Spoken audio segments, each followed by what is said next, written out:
In this video, I'm going to teach you about something that my Spanish professor in college called el porque peligroso. It's not as dangerous as it sounds. A sentence that uses el porque peligroso presents two reasons for something. One reason is not the right reason, and then the second one is the right reason. A sentence with el porque peligroso is always going to start with no. So it's going to have some kind of verb, and then the porque peligroso. Then the word sino. Sino means but rather. So sino sets us up for the actual reason why something is the way it is with another porque. It looks confusing, so we're going to check out an example. This sentence says, I don't love you because you're handsome, but rather because you're my friend. The first verb is in the present tense and is not affected by any porqués. The second verb is not the actual reason why the person loves whoever they're talking about. For that reason, it's in the subjunctive. Then we have sino, but rather, and then we're presented with the actual reason why this person loves their friend. It's because he's their friend. So you have the first verb in the present tense and the last verb in the present tense, but then some subjunctive in the middle with el porque peligroso to express that whatever comes after the first porque is not the actual reason for the verb in blue. So in this case, we have a present tense verb in blue, present subjunctive in red, sino, and then present indicative in green. Because the indicative one, the indicative porque, is the actual reason for the verb in blue. This person, if we wanted to simplify this sentence, we could say that this person loves their friend because he's their friend. The porque peligroso also can be used for things that are not in the present tense. This is an example of one in the conditional using the imperfect subjunctive. So the first verb is in the conditional. The porque peligroso is in the imperfect subjunctive, and then the final verb is in the imperfect, just regular imperfect. This sentence says, you would not eat because you were hungry, but rather because you liked the food. So being hungry is not the reason why this person is eating. They're eating instead because they like whatever food is in front of them.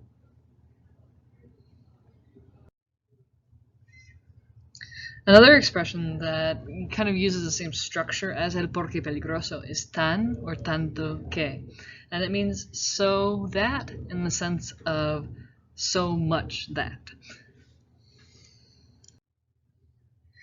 In affirmative sentences, tan and tanto que are pretty easy to use. It's pretty straightforward. It's just like it would be in English.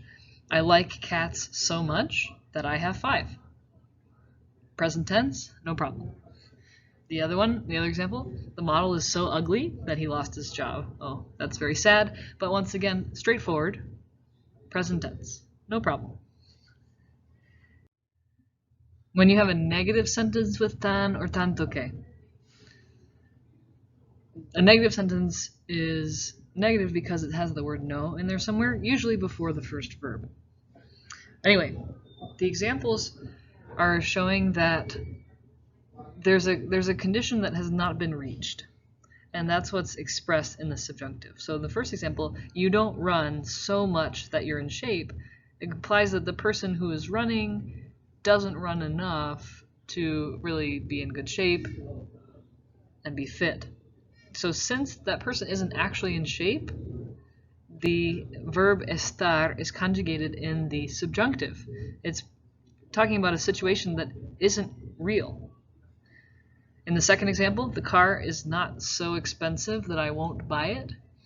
By putting comprar in the subjunctive, this person is implying that the car is an okay price for them, and they're going to buy it. The car is not so expensive that they won't buy it. So since they're buying it, the situation of them not buying it is not real, and so they use the subjunctive.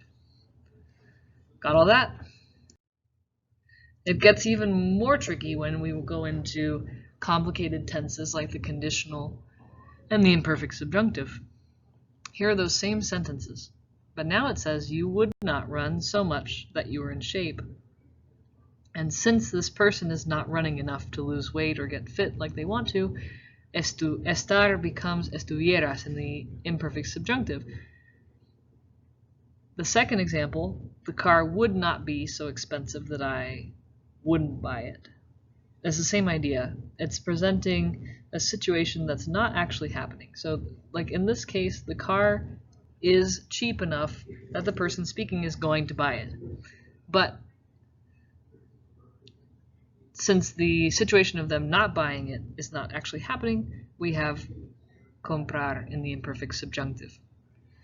I think it'll help you to just remember that present tense, in the present tense, it's present indicative goes with present subjunctive, and then when you have complicated stuff in the past tense or in hypothetical situations, the conditional goes with the imperfect subjunctive.